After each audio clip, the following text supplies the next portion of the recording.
സംസ്ഥാന സർക്കാരിന്റെ പ്രിയദർശിനി പദ്ധതിയെ തുടർന്ന് പ്രതിസന്ധിയിലായ സ്വകാര്യ ബസ് ഉടമകൾ ദോശ ചുട്ട് പ്രതിഷേധിച്ചു. തോപ്പുംപടി BOTയിലാണ് ബസ് നിർത്തിയിട്ട് തട്ടുകടയാക്കിയത്.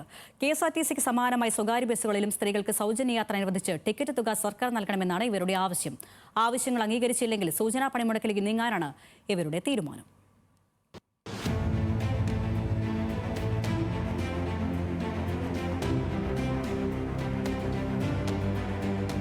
പ്രിയദർശിനി പദ്ധതിയെ തുടർന്ന് സ്വകാര്യ ബസ്സുകളിൽ കയറിയിരുന്ന സ്ത്രീ യാത്രക്കാരിൽ വലിയൊരു വിഭാഗം KSRTCയിലേക്ക് മാറി. ഇതോടെ സർവീസ് നടത്തുന്ന ഭൂരിഭാഗം ബസ്സുകളും ആളില്ലാതെയാണ് ഓടുന്നതെന്നും വരുമാനം ഗണ്യമായി കുറഞ്ഞുവെന്നുമാണ് സ്വകാര്യ ബസ് ഉടമകളുടെയും ജീവനക്കാരുടെയും പരാതി. ഈ സാഹചര്യത്തിലാണ് ബസ് നിർത്തിയിട്ട് തട്ടുകടയാക്കി ദോശ ചുട്ടുള്ള പ്രതിഷേധവുമായി ഉടമകളും ജീവനക്കാരും രംഗത്ത് വന്നത്. KSRTCയിലെ മാതൃകയിൽ സ്വകാര്യ ബസ്സുകളിലും സ്ത്രീകൾക്ക് സൗജന്യ യാത്ര അനുവദിച്ച് ടിക്കറ്റിന്റെ തുക സർക്കാർ ബസ് ഉടമകൾക്ക് നൽകണമെന്നാണ് ഇവരുടെ ആവശ്യം. പെൻഷനുകൾ, ക്ഷേമ പെൻഷനുകൾ, വിധവ പെൻഷൻ, ഇതിനെല്ലാം ഒരു മാനദണ്ഡം വെച്ചിട്ടുണ്ട്. അതിന് അർഹതപ്പെട്ട ആളുകൾക്കാണ് സർക്കാർ ആ പെൻഷനുകൾ കൊടുക്കുന്നത്. എന്നതുപോലെ ഇവിടെയും ഈ പ്രിയദർശിനി ഫ്രീ യാത്രയിൽ അർഹതപ്പെട്ടവരുടെ കൈകളിലേക്ക് എത്താൻ വേണ്ടി ഒരു മാനദണ്ഡം വെക്കേണ്ടതായിരുന്നു.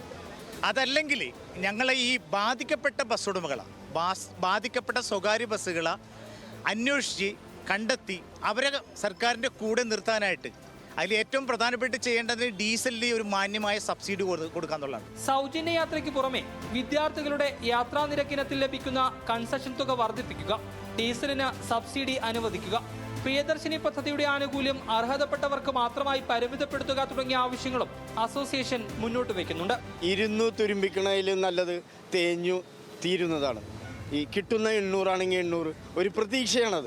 അത് അറ്റുപോയിട്ട് ഇത് തുരുമ്പിച്ചു പോകുമ്പോൾ മാനസികമായിട്ടും നമ്മൾ തകർന്നു പോകും. അതുകൊണ്ടുമാണ് മാത്രമാണ് ഈ വ്യത്യസ്തമായ ഒരു സമരത്തിലേക്ക് നമ്മൾ എത്തിപ്പെട്ടതും. ഇങ്ങനെയെങ്കിലും ഒരു ശ്രദ്ധ ക്ഷണിക്കാൻ തീർച്ചയായിട്ടും ഞങ്ങൾക്ക് ഒരു ഉറപ്പുണ്ട്, ഈ ഗവൺമെന്റ് നമ്മുടെ കാര്യങ്ങളും കേൾക്കും. മട്ടാഞ്ചേരി ഫോർട്ട് കൊച്ചി മേഖലയിൽ നിന്ന് ഇടക്കൊച്ചിയിലേക്ക് സർവീസ് നടത്തുന്ന സ്വകാര്യ ബസ്സുകൾക്ക് ചേർത്തല വരെ സർവീസ് നടത്താൻ അനുമതി നൽകണമെന്ന ആവശ്യവും സംഘടന ഉന്നയിക്കുന്നുണ്ട്.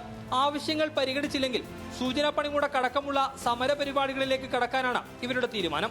ന്യൂസ് മലയാളം, കൊച്ചി.